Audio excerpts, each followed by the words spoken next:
24वां बोल भांगा 49। 25 बोल का 24वां बोल भांगा 49, भांगा 49। देखने में तो यह बोल सबसे बड़ा लगता है, लेकिन अगर इसको हम सही टेक्निक समझ ले कि क्या है इसकी टेक्निक, तो हमें पता चलेगा कि इसमें सिर्फ हमको 3 बातें याद करनी है। एक तो आपको याद करना है कि 3 करण कौन से हैं, तो करना करूँ नहीं, कराऊँ नहीं, अनुमोदू नहीं, और 3 योग मन से, वचन से, काया से। और आपको कुछ अंक याद करने हैं। अंक 11, 12, 13, 21, 22, 23, 31, 32 और 33। ये इतनी चीजें अगर आपको याद है, फिर बस आपको इसकी टेक्निक समझनी है, तो आपको ये बोल इजीली लर्न हो जाएगा। इस बोल को कैसे लर्न करना है, इसका वीडियो भी मैंने यूट्यूब पे ज्ञान हाउस चैनल पे डाला हुआ है, तो आप उसको देख के उस बोल को अच्छे से समझ के फिर आप इसको लर्न कर सकते हैं। आज हम जानेंगे कि भांगा होता क्या है और ये बोल का अर्थ क्या है, मतलब कैस क्यों इसको 25 बोल के अंतर्गत रखा गया है। तो भांगा का अर्थ होता है विकल्प। विकल्प यानी हम जब भी कोई काम करते हैं तो हमारे सामने कुछ तो भी ऑप्शंस होते हैं कि आप इस काम को ऐसे कर सकते हो या ऐसे कर सकते हो या इस वे से कर सकते हो।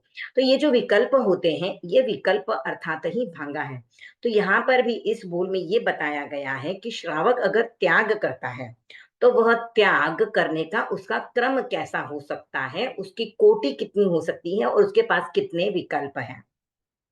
जैसे साधु जब त्याग करता है तो वह यावत जीवन के लिए सावध्य प्रवृत्तियों का त्याग कर लेता है। तो उसके त्याग, जो साधु के जो त्याग होते हैं, वे 3 करण और 3 योग से होते हैं, विदाउट एनी ऑप्शन। उनके पास कोई विकल्प नहीं होता है, यानी उनको हिंसा नहीं करना है तो नहीं करना है, न करवाना है और न ही अनुमोदन करना है, और मन वचन काया से नहीं करना है। वैसे ही उनके लिए सत्य है, सत्य बोलना है तो सत्य ही बोलना है, और किसी से बुलवाना भी है तो सत्य ही बोल सकते हैं, और अनुमोदन भी सत्य का ही कर सकते हैं।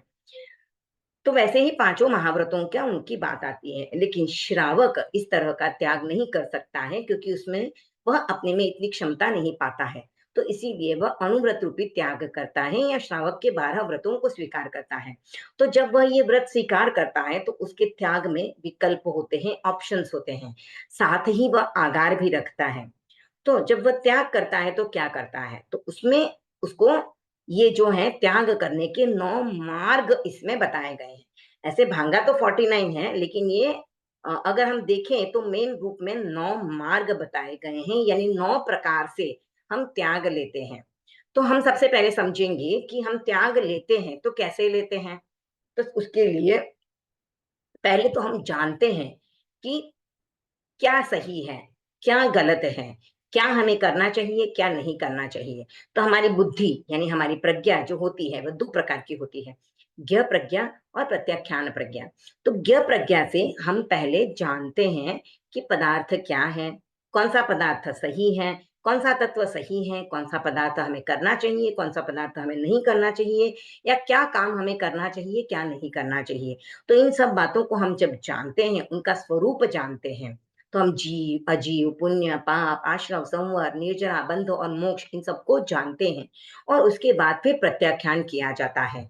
तो प्रत्याख्यान यानी जो हम 9 तत्वों को समझे, तो उसमें से कुछ तत्व जो हैं वो छोड़ने जैसे हैं, कुछ तत्व जो हैं वह ग्रहण करने जैसे हैं, और ज्ञेय तो सभी तत्व हैं। तो उन तत्वों में से जिन तत्वों को छोड़ना है, जो छोड़ने जैसे हैं, उनको हम अपनी क्षमता देख कर कुछ विकल्पों के साथ हम त्याग करते हैं, आचरण में लाते हैं उस त्याग को, तो उसे कहते हैं प्रत्याख्यान प्रज्ञा।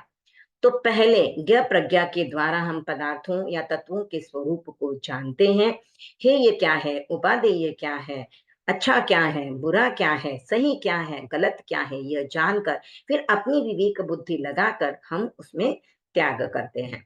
तो जब हम जानते हैं तो हमें अच्छा और बुरा दोनों को ही जानना जरूरी है, क्योंकि जब तक हम बुरे को जानेंगे नहीं तब तक उसको छोड़ेंगे कैसे, और अच्छे को जानेंगे नहीं तब तक उसको अपनाएंगे कैसे। तो जब हम बुरे को जानते हैं तो हमें उसके प्रति ऐसा लगता है कि भाई ये बुरा है, हमें नहीं करना चाहिए, तो हम उसको छोड़ने की मानसिकता बनाते हैं और फिर हम त्याग करते हैं। वैसे ही हमें पता चलता है कि ये करना अच्छा है, तो हमारी मानसिकता उसके प्रति पॉजिटिव बनती है और हम उसको आचरण में लाने का प्रयास करते हैं। तो हम जब तक त्याग नहीं करेंगे तब तक हम आने वाले कर्मों को द्वार रोक नहीं सकते। तो इसके लिए जानने के बाद भी त्याग करना बहुत जरूरी है। सिर्फ जानना काफी नहीं है, जानने से आपके आने वाले कर्मों का द्वार बंद नहीं होता है। तो त्याग जब आप करते हैं तभी उसका द्वार बंद हो जाता है। तो इस बोल में प्रत्याख्यान या त्याग करने का क्रम बताया गया है। साधारणतया हम जो त्याग लेते हैं उसमें हम क्या बोलते हैं कि मैं ये अमुक बुरा काम नहीं करूंगा, लेकिन यह तो त्याग का स्थूल रूप है, यानी मैं नहीं करूंगा। जबकि हम कोई भी प्रवृत्ति करते हैं, करवाते हैं और अनुमोदन भी करते हैं। तो अब हम इसमें समझेंगे कि किस प्रकार से हम सिर्फ करने का त्याग कर रहे थे। तो अगर हम समझ जाएं कि हम करवाने का भी त्याग कर सकते हैं या मुझसे ये पॉसिबल है, मैं कर सकती हूँ, तो वैसा त्याग भी आप करना शुरू कर सकते हो। या फिर कहीं कहीं पर ऐसा होता है कि अनुमोदन भी हमारा नहीं होता है, मेरा इतना खुद पे कंट्रोल है, तो हम अनुमोदन का भी त्याग कर सकते हैं। तो ये जो त्याग का और सूक्ष्म रूप है, तो हम ये इस बोल के द्वारा समझ सकते हैं। जब तक हम 9 कोटि के द्वारा कोई भी त्याग प्रत्याख्यान नहीं करते हैं, तब तक वह हमारा त्याग पूर्ण नहीं कहलाता है, अपूर्ण कहलाता है या अंश रूप में कहलाता है। तो जितना जितना हमने त्याग किया है उससे हमारा अव्रत उतना रुकता है, लेकिन जो हमने त्याग नहीं किया है, खुलावट है, वहां पे हमारा अव्रत शुरू रहता है। तो यहाँ पर जो आपके इसमें जो 9 कोटि का त्याग यंत्र दिया है उसको हम समझेंगे कि सबसे पहले कोटि क्या है। कोटि यानी सीढ़ी है।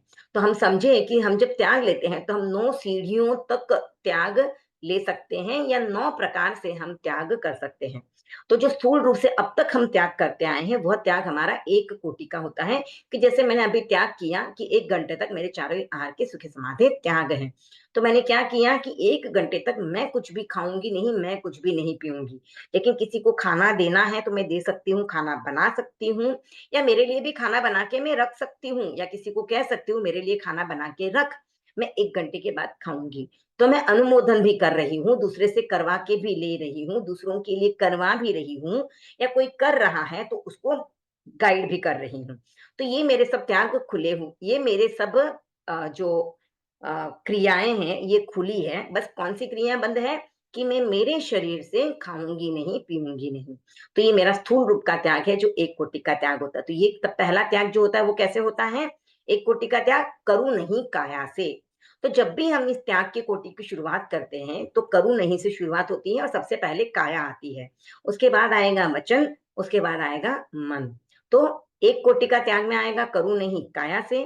फिर अगर हम 2 कोटि का त्याग करते हैं तो होगा करूँ नहीं काया से, करूँ नहीं वचन से। वही त्याग जब हम 3 कोटि से करने जाते हैं तो करूँ नहीं काया से, करूँ नहीं वचन से, करूँ नहीं मन से। ये हमारे 3 कोटि का त्याग हो जाता है। तो अब 3 कोटि के त्याग में हमने क्या किया? करना नहीं मन से, वचन से, काया से, ये हमने त्याग हम कर सकते हैं। तो अब ये जो हम भांगा 49 बोलते हैं तो इसमें अगर आप देखेंगे तो आपको समझ में आएगा कि जहां पर भी करूँ नहीं मन से आ रहा है वो आपका कट हो गया, जहां पर भी करूँ नहीं वचन से आता है वह त्याग कट हो जाता है, वह उसमें भांगा टिक हो जाता है, राइट हो जाता है। और जहां पर करूँ नहीं काया से आ रहा है वह भी टिक हो जाता है। तो ऐसे 3 कोटि के त्याग होते हैं। तो इसमें जो भांगा 49 है उसमें से आपकी कौन सी भांगा रुकी? तो इसमें आपका जब 1 कोटि का त्याग लेते हो तो सब एक ही भांगा रुकता है, करूँ नहीं काया से। यानी अंक 11 का भांगा रुकता है, एक भांगा रुकता है, वो भी कौन सा? जो सबसे पहले होता है थर्ड वाला, करूँ नहीं काया से, वो वाला भांगा आपका सिर्फ रुकता है। अंक 11 के भांगा 9 में से भी सिर्फ थर्ड वाला भांगा आपका वहां पे रुकता है। अब जब आप 2 कोटि का त्याग करते हो तो वहां पे आप क्या करते हो? करूँ नहीं काया से, करूँ नहीं वचन से। तो आपके 3 भांगे रुके। तो कौन से 3 भांगे रुके? तो अंक 11 का एक भांगा तो आपका रुका ही है, करूँ नहीं काया से, और अंक 11 का ही एक और भांगा रुकता है, करूँ नहीं वचन से। यानी 2 भांगे यहाँ पे रुक गए, और तीसरा भांगा जो आपका रुकता है वो रुकता है अंक 12 में से। अंक 12 में से आपका भांगा रुकता है करूँ नहीं काया से और वचन से।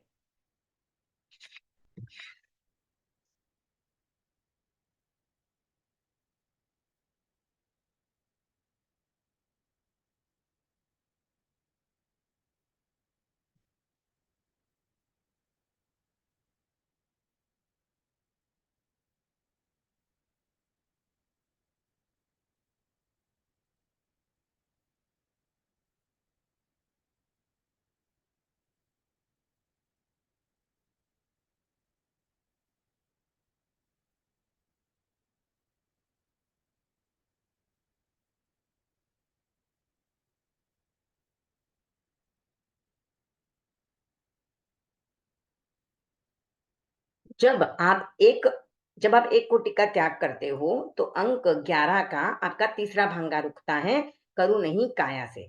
वहीं अब आप जो जब दो कोटि का त्याग करते हो तो अंक 11 में से आपका दूसरा और तीसरा भांगा करु नहीं वचन से, करु नहीं काया से, और अंक 12 का तीसरा भांगा रुकता है करु नहीं वचन से और काया से। तो इस तरह से तीन भांगे आपके रुके। अब जब आप तीन कोटि से त्याग करते हो तो वहां पर आपका त्याग होता है करु नहीं काया से, करु नहीं वचन से, करु नहीं मन से। तो यहाँ पर आपके भांगे जो रुकते हैं वे 7 भांगे रुकते हैं। तो ये कौन से भांगे रुकते हैं वो हम देखेंगे। तो अंक 11 में से 1 2 3 ये तीन भांगे आपके रुकेंगे करु नहीं मन से, करु नहीं वचन से, करु नहीं काया से। और अंक 12 में से आपका भांगा रुकेगा पहले तीन, करु नहीं मन से वचन से, करु नहीं मन से काया से, करु नहीं वचन से काया से। और अंक 13 में से भी आपका एक भंगा रुकेगा करु नहीं मन से वचन से काया से। तो ऐसे आपके 7 भांगे रुक जाते हैं जब आप तीन कोटि का त्याग करते हो। तो इसी तरह से आगे भी हम समझते जा सकते हैं। तो जैसे अब हम करेंगे तीन कोटि के बाद 4 कोटि का त्याग होता है। तो 4 कोटि के त्याग में आपके पहले वाले 7 भांगे तो रुके हुए ही हैं। अब इसमें एक और ऐड होगा। वो कौन सा ऐड होगा? कराऊं नहीं काया से। तो अब कराऊं नहीं काया से ये 7 भांगों के अलावा जहां जहां पर भी आता है तो वो वाले भांगे भी रुकेंगे। तो जब 4 कोटि का आप त्याग करते हो तब आपके 9 भांगे रुकते हैं। तो अब यहाँ पे दो कौन से भांगे और रुकेंगे? तो इसमें आपका अंक 11 में से छठा भांगा रुकेगा कराऊं नहीं काया से। और कराऊं नहीं,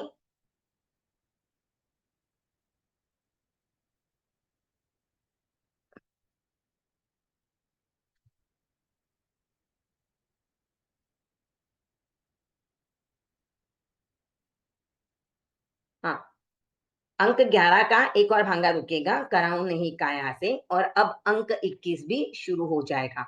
तो उसमें आपका आएगा करूं नहीं कराऊं नहीं काया से, ये एक और भांगा ऐड हो जाएगा, तीसरा भांगा अंक 21 का। तो ऐसे 9 भांगे आपके रुक जाएंगे। अब आगे 5 कोटि का त्याग। जब 5 कोटि का त्याग करेंगे तो पहले 4 कोटि का त्याग तो कंटिन्यू है। तो वहां पे करूं नहीं काया से, करूं नहीं वचन से, करूं नहीं मन से, ये तो होगा ही। कराऊं नहीं काया से भी होगा। अब ऐड होगा कराऊं नहीं वचन से। तो अब 5 कोटि का जब आप त्याग करते हो तो वहां पे आपके 13 भांगे रुक जाते हैं। तो वे कौन से 13 भांगे रुक रहे हैं? तो 9 भांगे जो पहले रुके हुए वो तो रहेंगे ही। अब इसमें और ऐड होगा तो 10वां भांगा होगा आपका कराऊं नहीं वचन से, अंक 11 का 5वां भांगा। और कराऊं नहीं वचन से काया से, अंक 12 का छठा भांगा भी यहाँ पे आ जाएगा। और अंक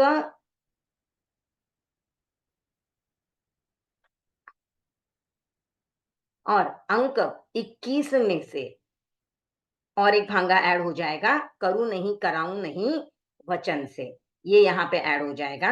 अब अंक 22 भी यहाँ पे ऐड हो जाएगा। तो करूं नहीं कराऊं नहीं वचन से काया से, ये भांगा भी यहाँ पे ऐड हो जाएगा।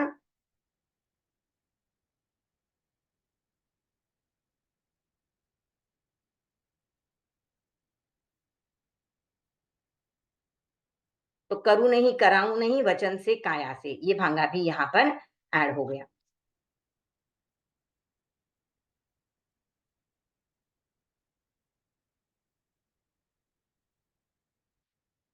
और अंक 12 का ही एक और भांगा ऐड होगा कराऊं नहीं वचन से काया से।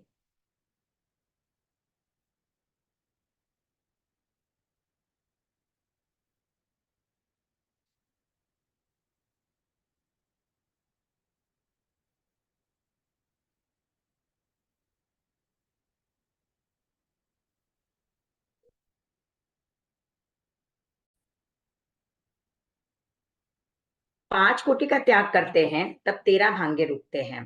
तो 9 भांगे तो 4 कोटि के त्याग के जो रुके हैं वो रुकेंगे। उसके अलावा इसमें ऐड होगा अंक 11 का भांगा छठा रुकेगा, अंक 11 का भांगा 5 रुकेगा कराऊं नहीं वचन से। और अंक 12 का भांगा जो रुकेगा वो होगा कराऊं नहीं वचन से और काया से। और अंक 21 का भांगा रुकेगा करूं नहीं कराऊं नहीं वचन से। और अंक 22 का भी एक भांगा रुकेगा, करूँ नहीं, कराऊँ नहीं, मन वचन से और काया से। तो ये 4 भांगा और एक ऐड हो जाएँगे। अब जब आगे हम बढ़ेंगे तो अंक तब 6 कोटि का त्याग होगा। तो 6 कोटि के त्याग में 5 कोटि के त्याग तो है ही हैं और एक और कोटि ऐड हो जाएगी, यानी एक और विकल्प ऐड हो जाएगा, कराऊँ नहीं मन से। तो यहाँ पर आपके 21 भांगे रुक जाते हैं। तो पहले के 13 भांगे और उसके साथ अब ऐड होंगे कराऊं नहीं मन से। अंक 11 का भांगा चौथा, कराऊं नहीं मन से। अंक 12 का भांगा रुकेगा, कराऊं नहीं मन से काया से, कराऊं नहीं मन से वचन से। यानी चौथा और पांचवा भांगा भी आपका रुक जाएगा। और अंक 13 का भांगा दूसरा, कराऊं नहीं मन से वचन से और काया से। अंक 21 का भी भांगा रुकेगा, तो करूं नहीं कराऊं नहीं मन से, और साथ ही रुकेगा करूँ नहीं कराऊँ नहीं मन से भी इसमें ऐड हो जाएगा। और अंक 22 का भी भांगा ऐड होंगे, 2 भांगा ऐड हो जाएंगे, करूँ नहीं कराऊँ नहीं मन से काया से, करूँ नहीं कराऊँ नहीं मन से वचन से। और अंक 23 का भांगा भी यहाँ पे ऐड हो जाएगा, करूँ नहीं कराऊँ नहीं मन से वचन से और काया से। और अंक 31 अंक 22 अंक 23 का भी एक भांगा ऐड हो जाएगा, करूँ नहीं कराऊँ नहीं मन से वचन से और काया से। तो ये 6 कोटि के त्याग हमारे हो जाते हैं, जहां पर करना नहीं, कराना नहीं, मन से वचन से काया से, इस प्रकार से 6 कोटि के त्याग हमारे हो जाते हैं। तो देखिए, आप जब सामायिक लेते हैं तब भी आप ये 6 कोटि से ही सामायिक पचकते हैं, क्योंकि वहां पर भी आपके 2 करण और 3 योग से त्याग होते हैं। करूँ नहीं कराऊँ नहीं मन से वचन से और काया से। ऐसे तो आपको 5 दिखाई देते हैं, करूँ नहीं कराऊँ नहीं मन से वचन से और काया से। लेकिन ये कोटि जब आपने समझी है तो आपको समझ में आएगा कि कैसे आपकी सामायिक 6 कोटि का प्रत्याख्यान होता है। अब आगे जो त्याग आता है वो है 7 कोटि का त्याग। तो 7 कोटि के त्याग में अब आपको समझ में आ गया होगा कि अब कौन सा ऐड होगा, अनुमोदु नहीं काया से। तो ये 7 कोटि का त्याग होगा और यहाँ पर आपके भांगा रुकेंगे 25। तो अब कौन से भांगा रुकेंगे, तो पहले वाले 21 भांगा तो रहेंगे ही। अब यहाँ पर कौन से भांगा रुकेंगे, तो अंक 11 का भांगा आपका ऐड होगा अनुमोदु नहीं काया से, और अंक 21 का आपका भांगा ऐड होगा करूँ नहीं अनुमोदु नहीं काया से, कराऊं नहीं अनुमोदु नहीं काया से। ये 2 भांगे और ऐड होंगे। अंक 31 का भांगा ऐड होगा तीसरा वाला, करूँ नहीं कराऊं नहीं अनुमोदु नहीं काया से। तो 7 कोटि का त्याग जो आपका है वह यहाँ पे यह त्याग हो जाएगा। अब जब हम 8 कोटि के त्याग की बात करते हैं तो 8 कोटि में आप एक और कोटि ऐड होती है अनुमोदु नहीं वचन से, और यहाँ पर आपके भांगा रुकते हैं 33। यानी 25 भांगा आपके 7 कोटि में रुके थे, तो अब यहाँ पर 8 भांगा आपके और ऐड हो जाएंगे। तो कौन से 8 भांगा ऐड होंगे वो हम देखेंगे। पहले के भांगा जो हुए हैं वो तो रहेंगे ही। अब इसमें ऐड होगा अंक 11 का भांगा 8 अनुमोदु नहीं वचन से, अंक 12 का और भांगा ऐड होगा अनुमोदु नहीं वचन से काया से, अंक 21 का भांगा ऐड होगा करूँ नहीं अनुमोदु नहीं काया से, करूँ नहीं अनुमोदु नहीं वचन से, कराऊं नहीं अनुमोदु नहीं काया से, कराऊं नहीं अनुमोदु नहीं वचन से। अंक 22 का भांगा ऐड होगा कराऊं नहीं अनुमोदु नहीं वचन से काया से, और अंक 31 का भांगा ऐड होगा करूं नहीं कराऊं नहीं अनुमोदु नहीं वचन से। तो इस तरह से आपके 8 भांगा यहाँ पर ऐड हो गए। अब जब हम आगे 9 कोटि के त्याग की बात करते हैं तो 9 कोटि में तो आपके 49 ही भांगा रुक जाते हैं। तो इस तरह से आप इस 9 कोटि के त्याग के क्रम को समझ सकते हैं। और अब जब भी आप त्याग करें तो आप सिर्फ करूँ नहीं काया से ये वाला त्याग न करके आप उसको और भी आगे के लेवल तक ले जा सकते हैं। जैसे फॉर एग्जाम्पल, जब आप खाना नहीं खा रहे हो खुद, तो आप समझो खाना बना के घर से निकल गए हो, तो आपको अब घर वालों के खाने खाने की चिंता भी नहीं है। तब आप वहां पे कर सकते हो करूँ नहीं कराऊं नहीं मन काया से और वचन से। ये त्याग भी आप कर सकते हो, यानी 4 कोटि के त्याग जो है आप ले सकते हो। यानी आप करोगे भी नहीं, करवाओगे नहीं, वचन से भी पूछोगे नहीं कि आपने खाना खाया है कि नहीं खाया है, और खुद तो काया से खाओगे नहीं और न किसी को सर्व कर सकते हो। तो इस तरह से आप त्याग के क्रम को आगे बढ़ा सकते हो। तो श्रावक जो है वह ज्यादा से ज्यादा 2 करण और 3 योग से त्याग कर सकता है, और चाहे 2 करण 3 योग से 6 कोटि का त्याग हो सकता है, और अगर वह और आगे चाहे तो काय और वचन से भी अनुमोदन करने का त्याग कर सकता है। तो 8 कोटि के त्याग श्रावक आसानी से कर सकता है, पर अपनी क्षमता और अपनी योग्यता को देखकर आप ऐसा त्याग कर सकते हैं। श्रावक अगर चाहे तो 3 कोटि और 3 योग से भी त्याग कर, 3 करण।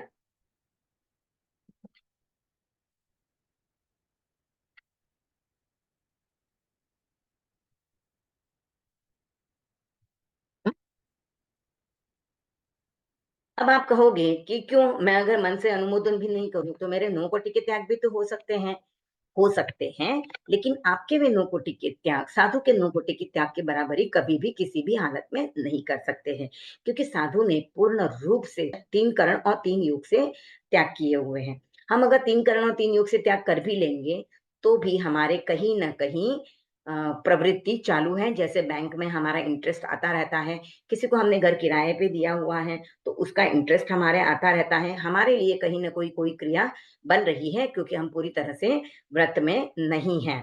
तो इसीलिए हमारे 3 करण और 3 योग से त्याग साधु के 3 करण और 3 योग के त्याग से बराबरी नहीं कर सकते हैं। तो जब आप सामायिक पचकते हैं तो आपकी सामायिक जो है वो 2 करण 3 योग से होती है, और 6 कोटि के प्रत्याख्यान आप करते हैं। उसमें अगर आप ऐड कर ले कि काय और वचन से भी अनुमोदन करने का त्याग है, तो आपकी कोटि 8 सामायिक, आपकी सामायिक 8 कोटि की भी हो सकती है, और 8 कोटि तक आपके त्याग सामायिक में भी हो सकते हैं। देखिए, जब हम कोई भी प्रवृत्ति करते हैं तो 3 तरह से ही हम प्रवृत्ति कर सकते हैं। एक तो हम कर सकते हैं या करवा सकते हैं या उसका अनुमोदन कर सकते हैं, और करने के साधन भी 3 ही हैं, मन, वचन और काया। इनके अलावा और कोई भी चौथा साधन नहीं है। तो आचार्य भिक्षु कहते हैं करना, करवाना और अनुमोदन करना एक ही श्रेणी में आता है। तो जैसे कोई हिंसा करता है या कोई हिंसा करवाता है और कोई हिंसा का समर्थन करता है, तो ये तीनों ही एक ही श्रेणी के हैं। उसी तरह से कोई मन से हिंसा करता है, कोई वचन से हिंसा करता है और कोई काया से हिंसा करता है, तो वह तीनों ही एक ही श्रेणी में आती है। तो मन से करो, वचन से करो या काया से करो, हिंसा तो हिंसा ही है, और हिंसा करने वाला हिंसक ही कहलाएगा। वैसे ही करने वाला, कराने वाला और अनुमोदन करने वाला तीनों ही हिंसक ही कहलाएंगे। भिक्षु विचार दर्शन में एक प्रसंग आता है। एक रानी अपनी खिड़की में बैठी हुई थी। रास्ते में जाते हुए उसने एक युवक को देखा, तो युवक की नजर भी रानी के ऊपर, रानी पर पड़ी, और रानी की नजर भी युवक से मिली, और दोनों एक दूसरे की तरफ अट्रैक्ट हो गए। तो अब रानी ने उसके साथ संबंध बनाने का रास्ता खोजने की शुरुआत की, और युवक ने भी खोज की। तो उनके यहाँ पे एक मालिन आती थी, उसकी बहू बन के वह युवक प्रतिदिन राजमहल में आता था, और रानी और वह युवक अपनी इच्छा पूरी करते थे, अपनी काम वासना पूरी करते थे। एक दिन राजा को जब ये राज खुल गया, तो राजा ने उन दोनों को सजा दी, और उन दोनों को सजा देने के साथ साथ राजा ने ये सोचा कि देखे कौन इनका समर्थन करता है, और उनको जब भरे चौराहे पर खड़ा कर दिया गया, तो अ, राजा ने उन दोनों को सजा दी, साथ में फूला मालिन को भी सजा दी, क्योंकि वो उनको व्यभिचार सेवन करने में मदद कर रही थी। तो उन तीनों को जब चौराहे पर खड़ा कर दिया गया, तो आने जाने वाले लोगों की प्रतिक्रिया देखी गई। तो जो लोग उनका समर्थन कर रहे थे उनको भी दंडित किया गया, और जो उनकी निंदा कर रहे थे या उनको बुरा भला करके आगे निकल रहे थे उनको छोड़ दिया। तो इससे ये समझ में आता है कि जो व्यभिचार का सेवन करता है, करवाता है और अनुमोदन करता है, तीनों ही एक ही श्रेणी में आता है। तो आचार्य भिक्षु ने कहा था कि व्रत करना, कराना और अनुमोदन करना एक ही श्रेणी में है। वैसे ही अव्रत का सेवन करना, करवाना और अनुमोदन करना एक ही श्रेणी में है। तो इसीलिए हमें ये ध्यान रखना चाहिए कि हम व्रती जो होते हैं उनकी संयम में सहायता करते हैं, तो वह हमारा भी धर्म का कार्य होता है। और वही अगर हम कहीं अव्रत का पोषण कर रहे हैं, अव्रती की सेवा कर रहे हैं, तो वह अव्रत का पोषण ही है, और वह अव्रत ही है, अधर्म ही है। तो हमें जो काम हम जैसा कर रहे हैं उसको वैसा ही समझ के करना है। अब ये जो 9 भांगे बने हैं, वह करना, कराना, अनुमोदन करना, मन, वचन और काया, इन तीनों का जब संबंध करते हैं तो 9 भांगे बनते हैं। और ये कर्म लगने के 9 मार्ग हैं, और इनका त्याग करने के लिए हम जब इनका त्याग करते हैं, तो हम अगर इन 9 मार्गों का त्याग करते हैं तो फिर हमारे आने वाले कर्म उस तरह से रुकते हैं। तो जितना-जितना हम इन 9 मार्गों में से जितनी-जितनी कोटि का ज़्यादा-ज़्यादा त्याग करते जाएँगे, उतने-उतने हमारे ज़्यादा अ, कर्म रुकते जाएँगे और कर्म आने के रास्ते उतने ज़्यादा बंद हो जाएँगे। तो कर्मों के आने के रास्ते को बंद करना यानी उसका निरोध करना संवर कहलाता है और यह संवर हम 1 से लेकर 9 कोटि तक कर सकते हैं। तो ज़्यादा से ज़्यादा हम इन भांगों को समझें और ज़्यादा से ज़्यादा हम ज़्यादा कोटि का त्याग करने का प्रयास करें। यहाँ पर जब हम करण और योग की बात कर रहे हैं, तो करण का अर्थ है क्रिया। तो क्रिया जो है वो या तो की जाती है, करवाई जाती है या उसका समर्थन किया जाता है। और योग यानी प्रवृत्ति, तो जो भी क्रिया है उसमें प्रवृत्ति है, तो करण और योग को हम जितना-जितना रोक सकें, उतना हमें रोकने का प्रयास करना चाहिए क्योंकि कर्मों की वजह से ही हमारी आत्मा भारी बनती है और कर्म हटते जाएँगे तो हमारी आत्मा हल्की होती जाएगी। सिक्के को अगर हम लेते हैं और पानी में डालते हैं तो वो डूब जाता है, लेकिन उसी सिक्के को अगर हम तपाकर, पीटकर उसकी कटोरी बना लें, तो वह पानी पर तैर जाती है। तो वैसे ही हमें भी हमारी आत्मा को इतना हल्का बनाना है कि उसको हम त्याग और तपस्या के द्वारा तपाएँ, उसको पीटें और त्याग के जो ये 9 कोटि के 9 मार्ग बताए गए हैं, उन 9 मार्गों को अपनाएँ, तो हमारी आत्मा को भी हम कटोरी के जैसा हल्का बना लें और हमारी आत्मा भी ऊपर आती जाए और एक दिन मोक्ष को प्राप्त हो जाए। जब भी हम त्याग करते हैं, प्रत्याख्यान करते हैं, तो उस समय अप्रत्याख्यान कषाय का हमारे उपशम, क्षय या क्षयोपशम होता है, तो ही हमें त्याग करने की भावना आती है। और जब अप्रत्याख्यानावरण कषाय का क्षय, उपशम या क्षयोपशम होता है, तभी हम अंश रूप में त्याग कर सकते हैं या श्रावक व्रत स्वीकार कर सकते हैं। वहीं अगर प्रत्याख्यान कषाय का क्षय, उपशम या क्षयोपशम हो जाता है, तो पूर्ण रूप से हम त्याग ले सकते हैं। तो ये कषाय जो हैं हमारे मुक्ति में बाधक बनता है, तो हमें धीरे-धीरे इन कषायों को कम करना है और ये त्याग करने के जो 9 विकल्प बताए हैं, 9 मार्ग बताए गए हैं, 9 कोटि से त्याग बताए गए हैं, उन 9 कोटि से हमें त्याग लेने के लिए संकल्पबद्ध हो आगे गति करनी चाहिए। इसी उद्देश्य के साथ, इसी भावना के साथ ओम हर हूँ।